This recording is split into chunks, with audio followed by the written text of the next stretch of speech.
Arogancia moci a pohŕdanie druhými je nový prívlastok pre túto vládnu garnitúru. Normálne som odpadol, keď som počul vyjadrenie v rádiu Express, ako to suverénne odpovedal pred novinármi, že majú už všetko pripravené, kde sa koalícia dohodla ohľadom zmene zákona, ohľadne úradu na ochranu oznamovateľov. Novelu zákona nám predstavia na decembrovej schôdzi parlamentu v skrátenom legislatívnom konaní. Pre médiá nám to uviedol podpredseda vlády a minister životného prostredia Tomáš Taraba, nominant SNS. Ale to vyjadrenie stálo naozaj za to, nie je tam žiadny problém. Budeme mať do 6. decembra niekoľko rokovaní vlády a tam to schválime. Nepotrebujeme teraz dávať na vedomie, v akejto podobe schválime, povedal Taraba.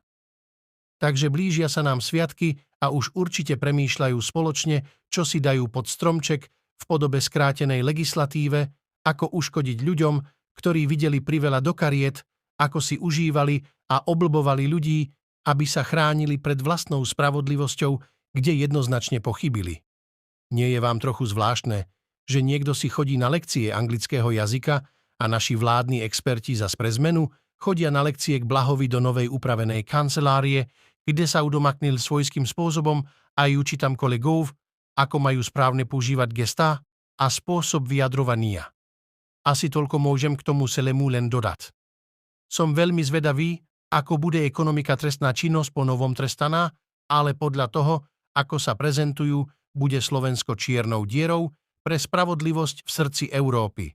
A rátam, že čoskoro si aj posvietia na opozičných poslancov, ktorým budú tiež chcieť riadne znepríjemniť tieto 4 roky v parlamente, lebo veľmi sa im zle počúva, keď vás niekto označuje zločincom a pritom sa musíte tváriť vážne, že to s vami nič nerobí pred kamerami, keď vo vnútri dobre viete, ako rastie hnev voči oponentom, kde by bolo najlepšou voľbou rečníkovi zalepiť ústa lepiacou páskou, nech už je konečne ticho a nech nešíri medzi verejnosťou označenie, že je niekto v organizovanej zločineckej skupine.